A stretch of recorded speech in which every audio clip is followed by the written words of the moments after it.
What's up, everybody? If you're wondering why I won't be in the office for the next week, it's because of this little bundle of joy. This is Willow Moon, and she was born about 23 hours ago, so she's a freshie. And what I wanted to show you guys, for a lot of you that may not know, we do at-home complimentary well baby checkups for the moms that we get to take care of at the Source Chiropractic during their pregnancy. And I think it's a pretty big question. People ask, well, why would you check a newborn? And so here with my very own, I'm going to show you some things that I found and why I would think that it'd be important for potentially every new baby get checked by a chiropractor. So Willow's mom, I pushed her out in just about 10 minutes. So she came out super fast. And when she came out, she actually came out with her cord wrapped around her neck. And so when she was born, she looked pretty lifeless, and I'm not going to lie, it was a little scary for about 30 seconds there.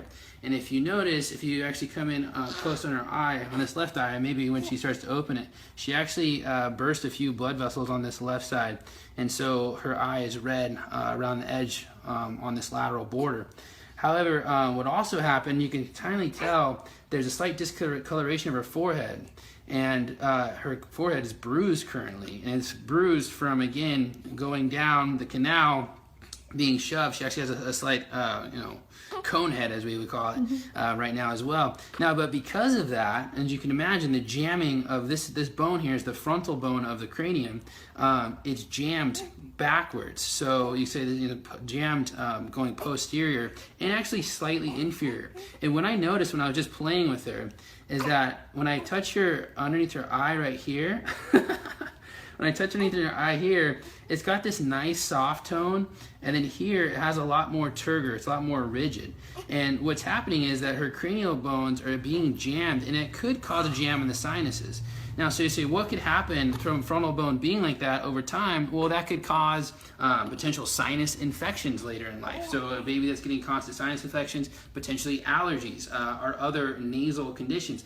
And so what I want to show you is just a simple way that I would check her frontal bone, and then also this sphenoid, which is this butterfly-shaped bone right behind the orbit.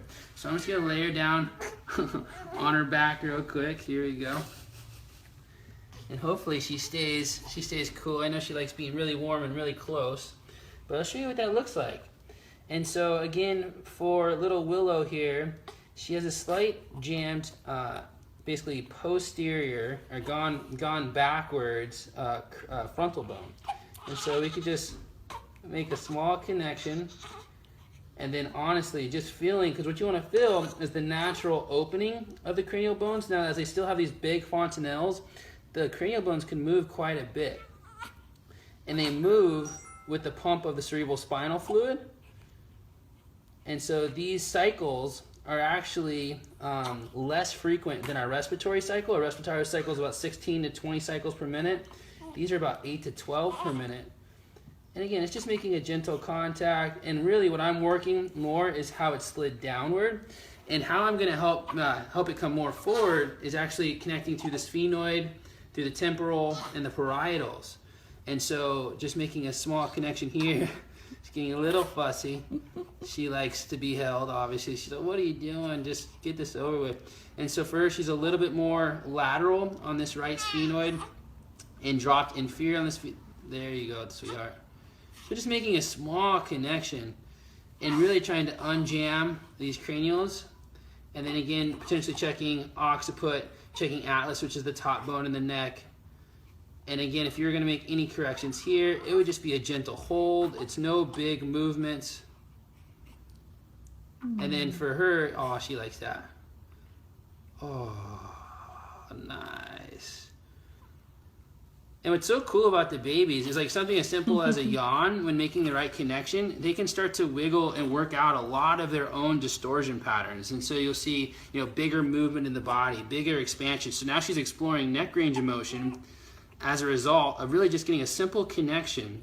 She discovers it for herself and then figures out how to wiggle her body to take out some of that stress, again, from the birthing process. The actual birthing process and the delivery of these sweet little beings can be quite traumatic, based on how they come out. And like I said, just looking at her, I love you, and I think you're the most beautiful thing that's ever come across these eyes. besides my wife, she does have some little things going on. So in the future, I'll be working with her again, helping her unjam the frontal bone, loving on her, kissing on her, and but I hope that was real helpful, so you get to see a little bit more of how we would check newborns and how it could be crucial to the development of their spine, but not just their spine, of their nerve system. And that's the bigness. That's how they perceive this world. And so I want to make sure, again, that they are as aware as possible and that they can see and feel all the things around them and just grow up to be the best being possible. So there it is.